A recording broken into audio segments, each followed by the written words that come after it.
देखभाल कर रहे थे, वे यह सब देखकर डर के मारे भाग गए और जाकर शहर में सब कुछ बताया। उन्होंने यह भी बताया कि उन हिंसक आदमियों के साथ क्या हुआ और यह भी कि सारे सुअर कैसे मारे गए। यह खबर सुनते ही पूरा शहर यीशु से मिलने के लिए बाहर निकल पड़ा। मगर जैसे ही उन्होंने यीशु को देखा और सच्चाई जानी, वे प्रसन्न नहीं हुए, बल्कि उन्होंने यीशु से आग्रह किया कि वह वहां से चले जाएं। इसका कारण यह नहीं था कि उन्होंने कुछ गलत किया था, बल्कि यह था कि उन्हें आर्थिक नुकसान हुआ था। वे अपने सुअरों को खो चुके थे और अब उन्हें डर था कि आगे और क्या होगा। यही मानव स्वभाव की एक गहरी बात को दिखाता है। कई बार लोग भलाई को इसलिए ठुकरा देते हैं क्योंकि उससे उनका लाभ कम हो रहा होता है। वे अपने आराम और पैसे को इतनी अहमियत देते हैं कि परमेश्वर की उपस्थिति से भी डरने लगते हैं।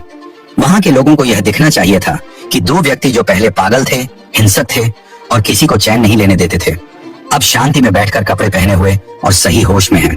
लेकिन उनकी नजर इस बदलाव पर नहीं गई। वे तो बस इस बात से घबरा गए कि उनके सुअर मारे गए हैं।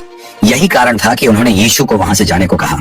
उन दो व्यक्तियों में से एक, जो पहले दुष्ट आत्माओं से परेशान था, उसने यीशु से निवेदन किया कि वह उनके साथ जा सके। वह अब यीशु से जुड़ना चाहता था। उसने देखा था कि कैसे यीशु ने उसकी जिंदगी बदल दी और अब वह उनका अनुयायी बनना चाहता था।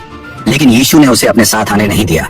इसके बजाय उन्होंने उससे कहा कि वह अपने घर जाए और सबको बताए कि प्रभु ने उसके लिए कितना कुछ किया है और उस पर कैसी दया दिखाई है। यह आदेश आसान था, लेकिन इसका असर बहुत गहरा था। यह आदमी अब गवाही देने वाला बन गया।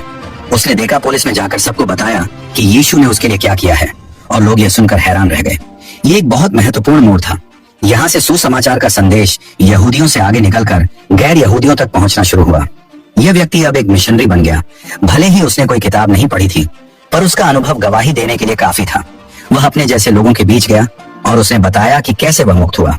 इससे यह भी दिखता है कि यीशु केवल यहूदियों के लिए नहीं आए थे, बल्कि सभी लोगों के लिए। यही कारण है कि उन्होंने इस आदमी को अपने